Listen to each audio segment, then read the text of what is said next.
नमस्कार, मैं हूँ पार्थ और आज मैं आपको लेकर के आया हूँ त्रिशक्ति मंदिर। जी हाँ, अभी हम लोग जिस स्थान पर उपस्थित हैं ये नैमिषारण्य है। नैमिषारण्य का अर्थ है कि सीतापुर डिस्ट्रिक्ट में एक बहुत ही प्रसिद्ध तीर्थ स्थल पूरे भारतवर्ष का माना जाता है नैमिषारण्य।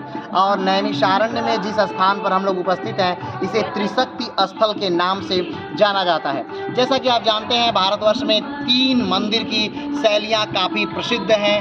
पहली जो उत्तर भारत में बनाई जाती थी, जो नगरों में बनती थी, जिसे नागर शैली के नाम से जानते हैं। दूसरी जो दक्षिण में बनती थी या जो दक्षिण में बनाई जाती है जिसे द्रविड़ियन शैली के नाम से जानते हैं। तीसरी जो कि हमारे आसपास के देशों में बनाई जाती है जिसे कि पैगोडा शैली के नाम से जानते हैं। और एक और शैली है जो कि नागर शैली और बेसर शैली के मिलने से बनती है।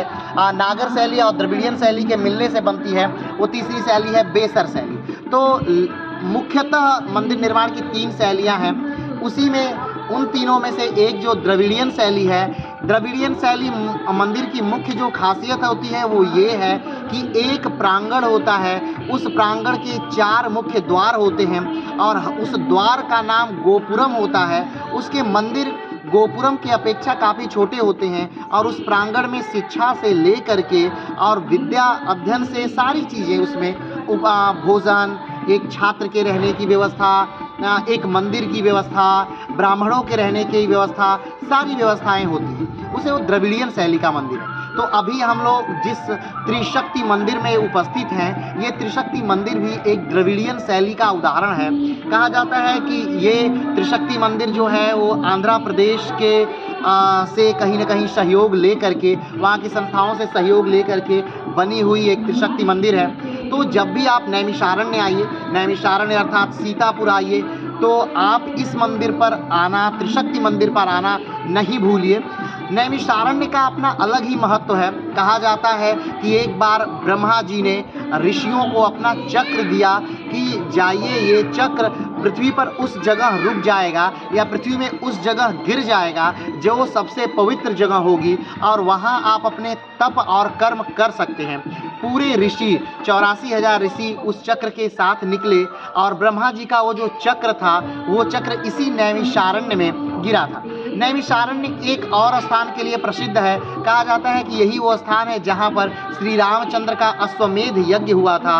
और कहा जाता है कि नैमिषारण्य जो है यहाँ पर अभी कलयुग का प्रवेश नहीं हुआ है। यहाँ पर अभी द्वापर, त्रेता और सतयुग जैसे काल ही अभी अपना प्रभाव दिखाए हुए हैं। एक और कार्य के कारण बस ये स्थान नैमिषारण्य प्रसिद्ध है। वो कारण है यहीं पर महर्षि दधीच ने अपनी अस्थियों को इंद्र को दान किया था ताकि वो राक्षसों से लड़ सकें और उनका वध कर सकें।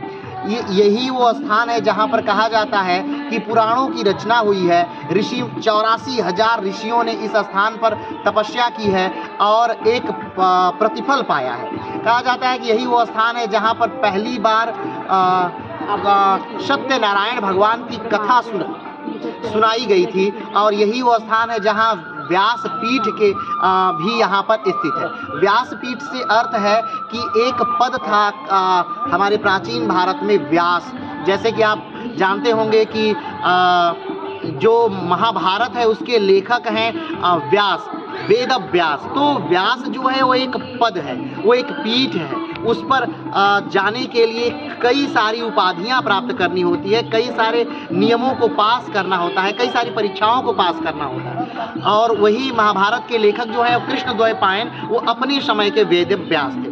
तो ये नैमिषारण्य का काफ़ी महत्व है। नैमिषारण्य सीतापुर डिस्ट्रिक्ट में है। सीतापुर डिस्ट्रिक्ट उत्तर प्रदेश में है और उत्तर प्रदेश किसी परिचय का मोहताज नहीं है, जो भारत का 28 राज्यों में से एक राज्य है और सबसे ज़्यादा जनसंख्या इस राज्य में रहती है। तो आज के लिए इतना ही, फिर मिलते हैं एक नए स्थान के साथ, एक नए वीडियो के साथ। तब तक के लिए नमस्कार, धन्यवाद, जय हिंद।